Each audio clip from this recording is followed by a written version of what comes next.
Desde la aguja que puso fin a la vida de Timothy McVeigh hasta el apaleamiento aplicado al adolescente Michael Fay, nuestra forma de castigar dice mucho de nosotros mismos. La turbulenta historia de crimen y castigo se extiende a lo largo de los siglos. El castigo debe y tiene que ser doloroso. Después de todo, proviene del latín punire, dolor. Hemos ahorcado. No se hizo solo como un castigo, sino como toda una ceremonia. Hemos abusado. Encadenaban al interno desnudo al muro del patio y le echaban cubos de agua desde bastante alto. Uno de ellos se volvió loco por la tortura. Hemos estirado.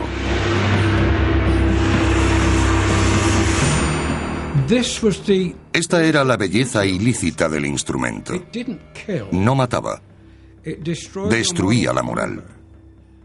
Y hemos dado muerte. La crucifixión era la forma más terrible de muerte que cabía imaginar en el mundo antiguo. Todo esto solía ser un camino a la locura. Hoy, ¿cómo y por qué el hombre castiga a sus congéneres?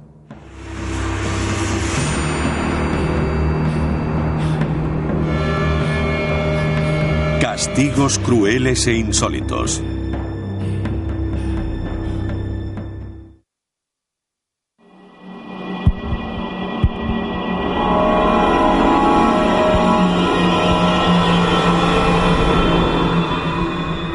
Penitenciaría Easter State de Filadelfia, Pensilvania.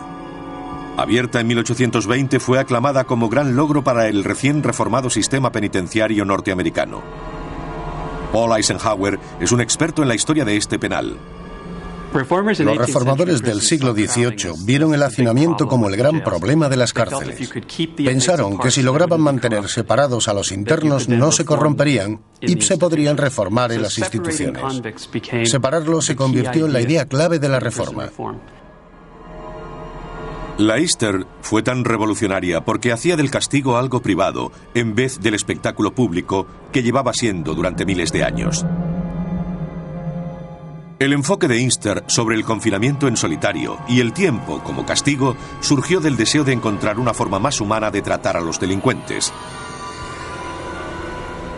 Por desgracia, no funcionó.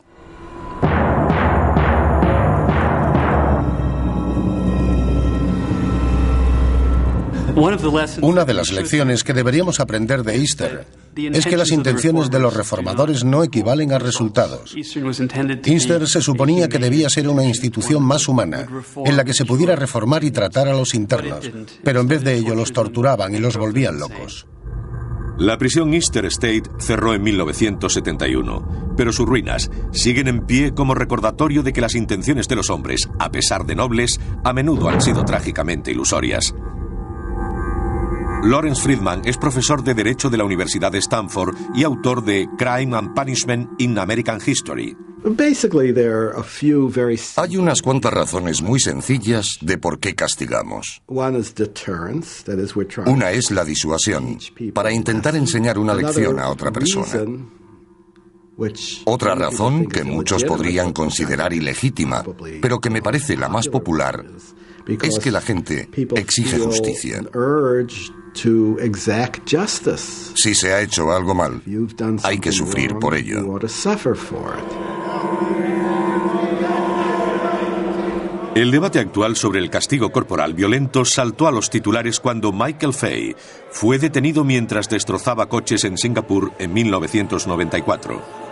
El escritor Grant Newman apoya la reinstauración de castigos severos para los delitos graves. Cuando vemos las formas de castigos utilizadas en otros países, como los azotes a Michael Fay, decimos, ¡qué barbaridad! ¡Qué incivilizado! No pensamos que también podemos hacerlo aquí. Fay fue castigado a 6 golpes con una caña de bambú, un castigo que muchos norteamericanos consideraron extremadamente brutal. We believe that based on the facts and the treatment of other cases, similar cases, that this punishment is extreme. Pieces of flesh and skin fly off with each stroke of the rattan. I mean, this is a gouging out of the skin.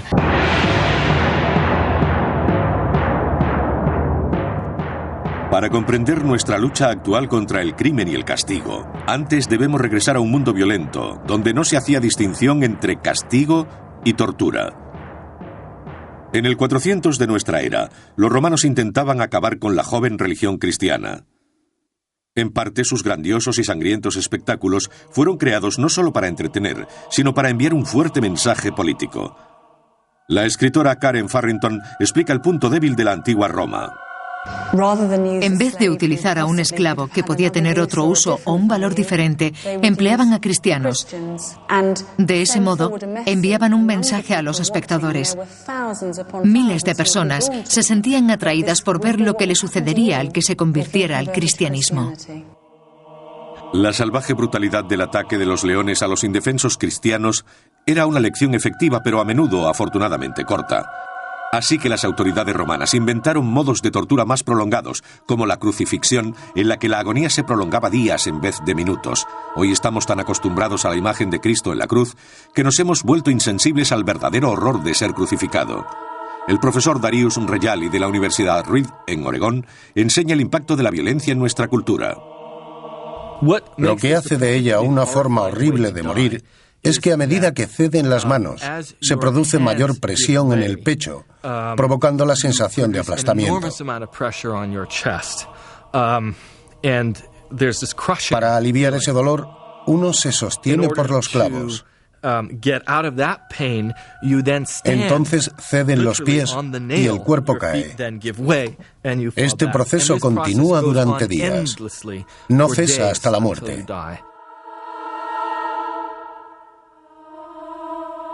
Hasta el siglo IV, la crucifixión era considerada un castigo degradante, reservado principalmente a los esclavos y a los culpables de los crímenes más horrendos.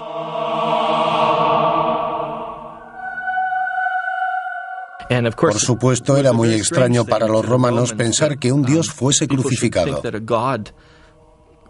Y también que la forma más humillante de castigo fuese fuente de veneración. A medida que las autoridades de la antigüedad buscaban nuevas formas de influenciar a las masas, desarrollaron la idea de que el castigo podía ser reflejo directo del delito. Muchos países de Oriente Próximo aún practican esta idea. El castigo por robar es perder una mano, y así ha sido durante miles de años. Si en Arabia Saudí le cortan la mano a un ladrón, es muy fácil decir que se trata de un castigo bárbaro y primitivo. Pero este es uno de los muchos castigos antiguos que consistían en un intento específico de equipararlos con el delito cometido. En este caso, robar. La lapidación es otro ejemplo de castigo creado para un delito concreto. Lapidar a alguien hasta la muerte era un gesto simbólico y podía ser ejecutado por la persona engañada ante una multitud, satisfaciendo así el deseo del público que participaba en el sistema judicial. Mirar de una forma lujuriosa o dejar que la vista se pierda en el reino de lo divino, donde no debería, son grandes violaciones. Solo cegando a esa persona puede recuperar la comunidad su estado puro. Podemos creer que hoy somos mucho más civilizados que los antiguos romanos, pero estas imágenes filmadas con cámara oculta en Irán demuestran que la práctica sigue vigente. 2 mujeres están siendo lapidadas en público por cometer el delito islámico del adulterio. Si retrocedemos al inicio de la historia de la tortura, vemos que los seres humanos utilizaban los elementos agua, fuego, piedra y tierra. Lo único que no utilizaban era el aire. A continuación, los cristianos oprimidos se convierten en opresores. How do you plead to the charge of murder of the late Alex Fry? I plead not guilty.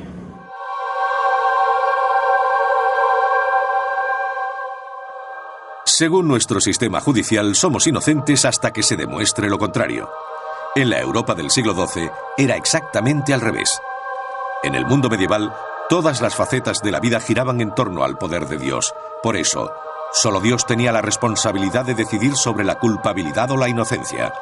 Para ello, el acusado era sometido a una serie de pruebas físicas, cuyos resultados eran juzgados por Dios.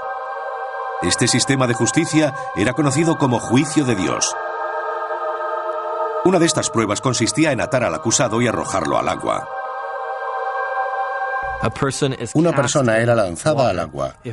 Si se hundía, era inocente. Y si flotaba, era culpable. Esto nos resulta muy extraño, porque parece que no se podía ganar. En cualquier caso, se salía perdiendo. Pero había un motivo para esto. El agua se consideraba sagrada.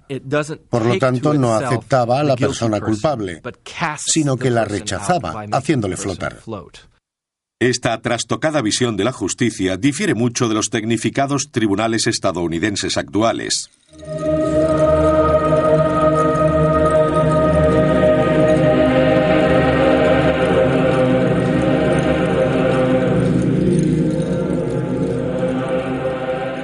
Otra de las pruebas consistía en forzar al acusado a coger un hierro incandescente. 3 días después, el tribunal que lo juzgaba le examinaba la herida. Si se había curado lo suficiente, decían que había sido bendecido por Dios y que era inocente. En la España del siglo XV, el papel de Dios en la naturaleza del castigo dio un giro siniestro. El gobierno, junto con la Iglesia Católica, se embarcó en un implacable reinado de terror genocida para purificar las líneas de sangre católicas. Su cruzada se conoce como Inquisición. La tortura de la Inquisición marca un momento de la historia de la humanidad. Una en la que el Estado interviene exigiendo documentos en los que la gente es obligada a confesar por escrito lo que ha hecho y unos jueces evalúan el tipo de testimonio. Bajo el viejo sistema del juicio de Dios, el acusado moría o vivía. A pesar de su cruel base, muchas de estas prácticas, como la de escribir la confesión, evolucionaron hasta ser parte integrante de nuestro sistema judicial. Irónicamente, lo que los romanos hicieron a los cristianos, se lo hacían ahora ellos a los judíos y a las sectas cristianas disidentes. Esa gente era muy cruel. Solía entrar en las ciudades desfilando bajo un crucifijo. Alentaba a otras personas a denunciar a sus vecinos. Las víctimas tenían un mes para demostrar su inocencia, y si no lo hacían o no confesaban libremente y aceptaban su castigo, eran torturadas. El gran inquisidor Tomás de Torquemada ideó una serie de elaborados rituales para incrementar la agonía física y mental. Primero, el acusado era amenazado con su castigo. Luego se le mostraba el aparato de tortura. A continuación, la víctima era desnudada y atada al instrumento. Finalmente, comenzaba la tortura. El proceso rara vez alcanzaba el paso final. Los instrumentos de tortura como la dama de hierro eran tan diabólicos que a menudo el simple hecho de verlos era suficiente para inducir a la confesión. Geoffrey Abbott, autor de Rag, Rob and Red Hot Pincers, es un antiguo guardián de la Torre de Londres. Estaba dividido en 2 mitades como un huevo de Pascua, y su interior estaba lleno de pinchos o cuchillos afilados. La víctima era metida dentro y se cerraba la tapa. Se cree que también había pinchos a la altura de los ojos. Había tantas púas o cuchillos en su interior que la persona resultaba hecha pedazos. A pesar de lo horrible que era la dama de hierro, el instrumento de tortura más diabólico de la Inquisición era el potro. Estaba diseñado para matar lentamente, alcanzando progresivamente un grado de dolor tan intenso que hasta la persona con mayor voluntad sucumbía y garabateaba una confesión. El potro comenzó siendo un simple armazón sobre el que se estiraba el cuerpo mediante pesos atados a brazos y piernas. El escritor Brian Innes describe los efectos del potro. ¿Qué sucede? En primer lugar, todos los músculos de las víctimas son estirados, hasta que los tendones ceden, los músculos se rompen y únicamente aguantan con los abdominales. Luego estos también ceden. A medida que el cuerpo sigue estando estirado, los brazos y las piernas se desencajan. Finalmente el hombre está roto y nunca logra recuperarse de ello. Una de las víctimas más famosas del potro fue un ciudadano inglés llamado Guy Fawkes, que planeó volar el Parlamento y matar al rey de Inglaterra en 1605. Fawkes estaba furioso porque la Iglesia de Inglaterra perseguía brutalmente a los británicos católicos. Su tortura en el potro fue agónicamente lenta y brutal. A medida que las cuerdas crujían, el trinquete chasqueaba y sus articulaciones eran dislocadas una a una, confesó su culpabilidad. Palabras, balbuceos, susurros y gruñidos anotados por el secretario que se encontraba junto a él. También fue obligado a desvelar la identidad de los demás conspiradores.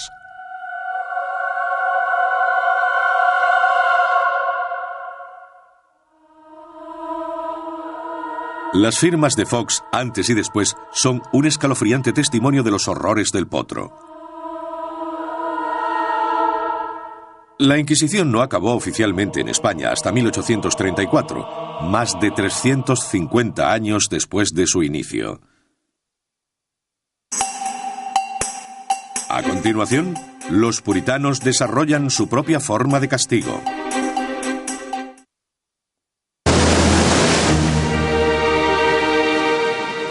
Los peregrinos llegaron a Plymouth Rock en 1620, con poco más que un sueño de libertad religiosa y su inquebrantable fe en la Biblia. La Biblia siempre ha sido parte integral del sistema judicial norteamericano y nunca lo fue más que en la época en que los colonizadores condenaban cualquier desviación de sus puritanas creencias religiosas. Cada colonia tenía su propio espectáculo. Vivía en pequeños asentamientos dirigidos por el clero, por lo que no se hacía mucha distinción entre pecado y delito. Esta falta de distinción hacía que la ley de los colonos fuese aplicada tanto a la vida privada como a la pública. Castigaban todo tipo de comportamiento que hoy consideraríamos asuntos privados, como la fornicación, la mentira y varias formas de delitos religiosos como faltar a misa o simplemente ser holgazán. Creían que podían hacer regresar a la oveja descarriada al rebaño mediante el castigo adecuado. Esta revolucionaria idea de rehabilitar a alguien para la sociedad tiene un origen tanto religioso como práctico. En oposición a la ingente masa de gente que habitaba Europa, la población colonial de Norteamérica era tan pequeña que hoy no llenaría un estadio de fútbol. Por ello, no podían permitirse un castigo fatal y desarrollaron un sistema de humillación pública. A la persona castigada se le hacía sentir vergüenza. Como consecuencia de ese castigo, quedaban reintegrados en la comunidad. Cuando una persona era sancionada, no bastaba con el castigo. Tenía que ser vista siendo castigada. La justicia no era nada si nadie se enteraba. Contrasta con el actual sistema judicial, por el hecho de que solo tenemos una participación indirecta en el castigo. Es prácticamente nula.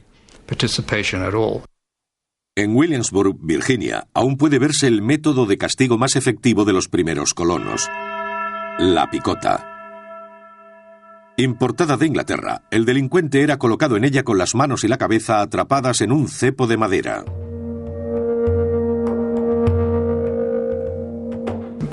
El delito cometido era escrito en una nota que se colocaba sobre la cabeza de la persona. La gente del pueblo podía expresar su opinión al respecto, bien escribiendo una nota y colocándola en la picota, o lanzando huevos, verduras podridas e incluso piedras. Podía llegar a ser un castigo bastante peligroso. De hecho, algunas personas murieron. Aunque en las colonias no eran muy propensos a matar, los primeros castigos en Norteamérica eran dolorosos y diseñados para durar toda la vida. En la Massachusetts colonial, infligían un gran dolor para asegurarse de que dejaban al condenado marcas visibles.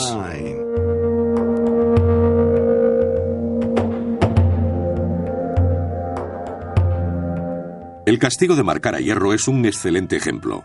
Marcar en el pulgar derecho la letra correspondiente al delito cometido era extremadamente popular en Gran Bretaña. En Norteamérica, sin embargo, evolucionó hasta convertirse en uno de los rituales más familiares en un tribunal: levantar la mano derecha y pronunciar un juramento sobre la Biblia. Do you solemnly swear that the testimony you're about to give in a case now pending before this court shall be the truth, the whole truth, and nothing but the truth, so help you God? Yes. Se levanta la mano derecha no solo para hacer un juramento ante Dios, sino para mostrar que no se ha sido condenado con anterioridad. El juez pide al reo que levante la mano. Un gesto que originalmente hacía para ver si había sido condenado previamente y si la pena debía incrementarse. Para las mujeres de la época colonial, el castigo estaba diseñado para ser más humillante que doloroso. Creo que en Norteamérica el más conocido era La letra escarlata, en el que se basa la famosa novela. En 1995, Demi Moore interpretó a una adúltera en la versión cinematográfica de La letra escarlata de Nathaniel Hawthorne, una historia que llevaba a la ficción la que quizás fuese la vergüenza pública más severa que una mujer podía soportar. En aquella época existía un esfuerzo específico por establecer una clara conexión entre el delito y el castigo. Por ello, la persona que había cometido adulterio debía llevar una A en el pecho. Llevar la letra escarlata era solo uno de los castigos públicos. Para las mujeres cuyos comentarios eran considerados demasiado chismosos o impropios, se crearon artilugios especiales para avergonzarlas. Una mujer que blasfemaba o hablaba demasiado debía llevar una extraña brida de castigo en la cabeza. A menudo le sujetaba dolorosamente la lengua al labio.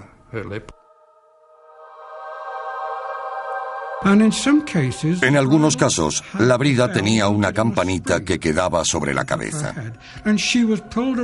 Entonces la mujer debía recorrer el pueblo con su marido.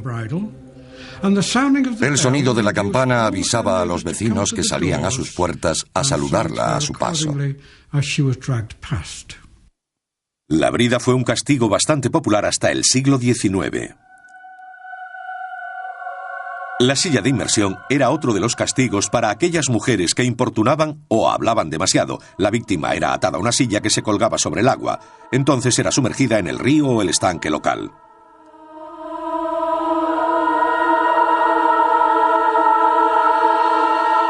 Aún así, existía otro delito del que eran acusadas las mujeres mucho más serio que el parloteo. En aquella época, la gente era muy supersticiosa y la brujería y lo sobrenatural jugaban un papel muy importante en sus vidas. En febrero de 1692, el extraño comportamiento de dos jóvenes de Salem, Massachusetts, provocó una serie de histéricas acusaciones de brujería. Al final, más de 200 hombres y mujeres fueron encarcelados y los juicios de brujería de Salem se cobraron las vidas de 24 personas. El castigo por brujería consistía en ser quemado en la hoguera. Aquí había un elemento de purificación, pues mediante el fuego se eliminaban los malos espíritus, convirtiéndolos en humo, literalmente.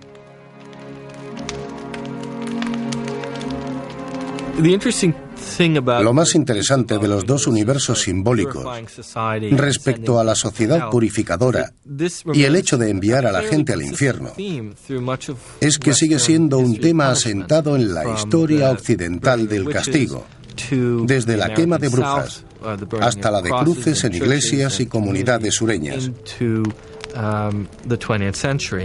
Aunque el fuego fue la fuerza purificadora en Norteamérica durante más de 400 años, en el siglo XIX, la naturaleza del castigo cambiaba a una forma nueva y radicalmente diferente. A continuación, la brutalidad tras los barrotes, el surgimiento del sistema penitenciario norteamericano. A lo largo de los años, las prisiones han tenido fama de bárbaras. Originalmente construidas como fortalezas, jaulas, mazmorras o fosos, que eran pozos negros y lúgubres, plagados de sufrimientos y enfermedades. Hoy en día, la gente tiende a dar por sentada la idea de que alguien condenado por ladrón es enviado a un sitio llamado prisión, en el que hay celdas, barrotes y muros. Y creo que la gente se sorprendería al saber que, históricamente hablando, es una invención del siglo XIX.